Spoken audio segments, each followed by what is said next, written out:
नमस्कार, मैं हूं अमृता निमेशन और आप देख रहे हैं आदि टीवी। बुलेटिन की शुरुआत करेंगे इस वक्त की बड़ी खबर के साथ जो कि भोपाल से मिल रही है। आपको बता दें, नामांकन वापसी का आज आखिरी दिन है। हुजूर से बागी प्रत्याशी जितेंद्र डागा पर अब नजर बनी हुई है। डागा के चुनाव लड़ने से बीजेपी को नुकसान हो सकता है। बीजेपी से विधायक रह चुके हैं जितेंद्र डागा।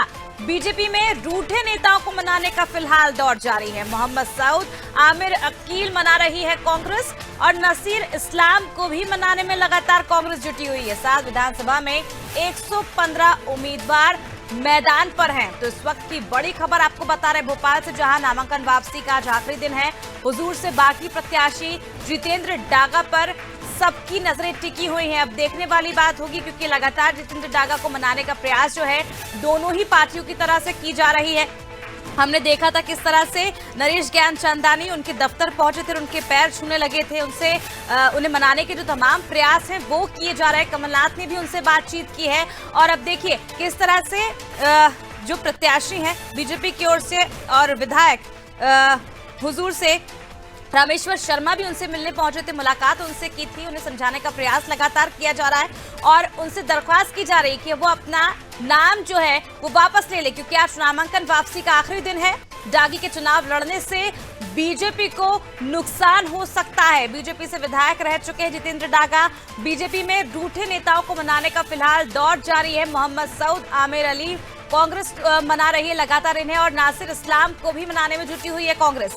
7 विधानसभा में 115 उम्मीदवार मैदान में और देखिए किस तरह से अब चुनाव के आखिरी समय पर जो रूठे नेता हैं, बगावत पर उतारू हैं, नाराजगी व्यक्त कर रहे हैं, टिकट ना मिलने से उन्हें लगातार मनाने का जो प्रयास है वो किया जा रहा है। और ऐसे में आज नामांकन वापसी का आखिरी दिन है। जो बगावती तेवर दिखा रहे हैं नेता, जो वोट काट सकते हैं पार्टियों की, मुसीबत खड़ी कर सकते हैं, उन्हें लगातार मनाने का जो प्रयास है वो किया जा रहा है। अब देखने वाली बात होगी इन प्रयासों में दोनों ही पार्टी कितना सफल हो पाती, क्योंकि फिलहाल अगर देखें तो भोपाल में जितेंद्र डागा जो है दोनों ही पार्टियों के लिए मुसीबत बने हुए हैं और उन्हें मनाने का लगातार प्रयास दोनों पार्टियों की ओर से की जा रही है। दोनों प्रत्याशियों के दफ्तर पहुंच के उनसे मुलाकात की, उनसे बातचीत की, उन्हें समझाने का प्रयास किया जा रहा है कि आज वो अपना नामांकन वापस ले लें। आज आखिरी दिन, नहीं तो आने वाले दिनों में बीजेपी को एक बड़ा नुकसान जो है वो भुगतना पड़ सकता है।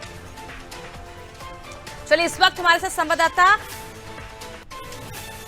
चलिए माफी चाहेंगे, आपको बता दें नामांकन वापसी का आज आखिरी दिन और ऐसे में हुजूर से बागी प्रत्याशी जितेंद्र डागा को मनाने के लिए तमाम प्रयास दोनों पार्टियों की ओर से की जा रही है। एड़ी चोटी का जोर लगाया जा रहा है। बीजेपी से विधायक रह चुके हैं जितेंद्र डागा और लगातार वो यही कहते आए मीडिया में कि बहुत गलत हुआ है उनके साथ। उनकी काफी ज्यादा सक्रिय थी जनता के बीच में, बावजूद उनको टिकट नहीं दिया गया।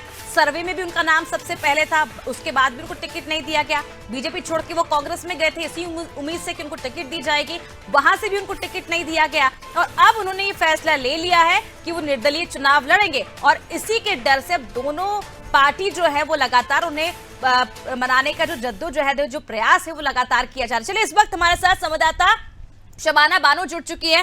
शबाना, लगातार हम देख रहे हैं दोनों ही पार्टियों के लिए मुसीबत बने हुए हैं, एक सरदर्द बने हुए हैं जितेंद्र डागा। क्या लगता है कि उन्हें मनाने में सफल हो पाएगी? क्योंकि कल भी हमने देखा था किस तरह से नरेश ज्ञानचंदानी उनके दफ्तर जाके उनके पैर छूने लगे थे। जी देखिए अमृता, मैं आपको बताना चाहूंगी कि जितेंद्र डागा जो है मध्य प्रदेश के बड़े नेता, वो भाजपा से विधायक रहे और पिछली बार कांग्रेस ने उनको टिकट दिया था, लेकिन इस बार कांग्रेस से टिकट न मिलने से वो नाराज चल रहे थे, जिसके बाद उन्होंने निर्दलीय प्रत्याशी के रूप में अपना नामांकन भर दिया था। हालांकि अब वो वरिष्ठ नेता, ऐसे में उनका जो क्षेत्र हुजूर क्षेत्र में उसमें दबदबा काफी है, जिसको देखते हुए दोनों ही पार्टी के जो नेता है, कांग्रेस बीजेपी के, दोनों ही उन्हें मनाने में जुटे हुए हैं।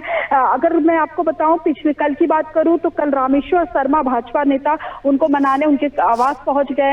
यहाँ उन्होंने उनको भाजपा में आने के लिए तमाम कोशिशें की मनाने के लिए, लेकिन उन्होंने कहा जा रहा है कि साफ तौर पे मना कर दिया। जब इस बात की जानकारी कांग्रेस नेता को लगी तो वो उनके कार्यालय पहुंचे और उन्हें मनाने के लिए तमाम प्रयास करे। उन्होंने जितेंद्र डागा से रिक्वेस्ट किया कि वो कमलनाथ से मिले, दिग्विजय सिंह से मिले, बताया जा रहा है कि शाम को कमलनाथ दिग्विजय सिंह से मिले भी थे, लेकिन बात नहीं बन पाई। उन्होंने कहा कि कांग्रेस सर्वे में उनका नाम सबसे ऊपर था और कांग्रेस ने उन्हें वादा भी किया था कि वो पार्टी से टिकट देंगे, लेकिन उनकी क्या गलती थी जो उन्हें पार्टी से टिकट नहीं दिया गया है।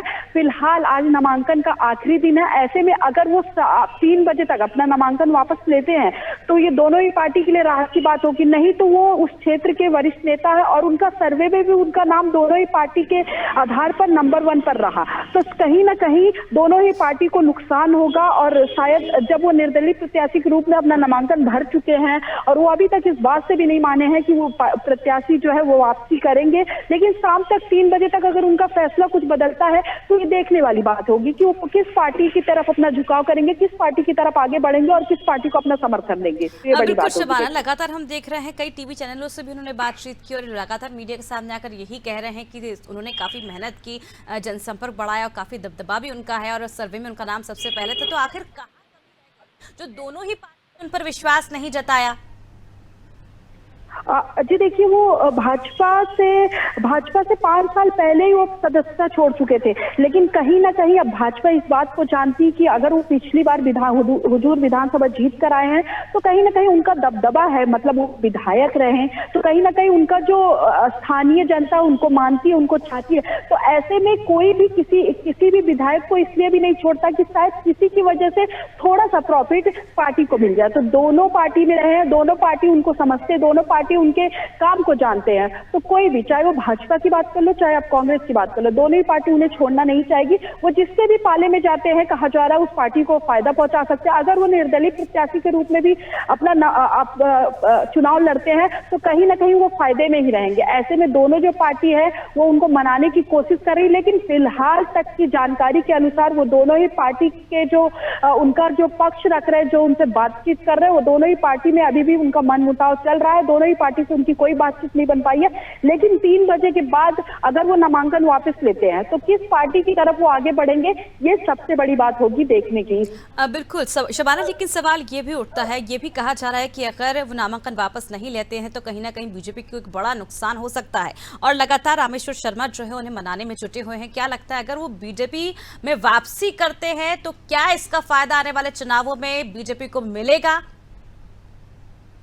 देखिए, अगर वो बीजेपी में वापसी करते हैं, अगर वापसी का सवाल उठता है तो सबसे पहले ये देखना होगा कि वो पार्टी से सालों पहले नाराज होकर गए थे। अब ऐसे में कल रामेश्वर शर्मा उनके बगले उन्हें मनाने पहुंचे, हालांकि उनके बीच बातचीत अच्छी हुई, रामेश्वर शर्मा ने उनको रिक्वेस्ट भी किया, उनसे बातचीत की कि वो नामांकन वापस कर ले, लेकिन कोई उनको संभावना नहीं दी, कोई उनको आश्वासन नहीं दिया कि पार्टी आपको टिकट देगी या पार्टी आपको पद देगी। तो जाहिर सी बात है कि वो बड़े पद पर है और कोई भी व्यक्ति बड़े पद पर बड़ा वरिष्ठ होने के बाद वो चाहता है कि उसको एक पद मिले, उसको एक ओहदा मिले। जब तक वो उस ओहदे को नहीं पाएगा, उन्होंने इसीलिए कांग्रेस से भी कांग्रेस से भी बागी हो गए क्योंकि कांग्रेस ने उन्हें टिकट नहीं दिया। अब जो व्यक्ति अब पद के लिए किसी भी पार्टी में जाता है तो जाहिर सी बात उसको पद क्या लालच देकर ही आप पार्टी में वापसी कर सकते हैं, या तो फिर बीजेपी और कांग्रेस दोनों ही पार्टियों को उनको कुछ पद देना पड़ेगा, क्योंकि आज नामांकन का आखिरी दिन है और ऐसे में अगर वो पार्टी अब टिकट तो दे नहीं सकती तो पद के लिए या पद पे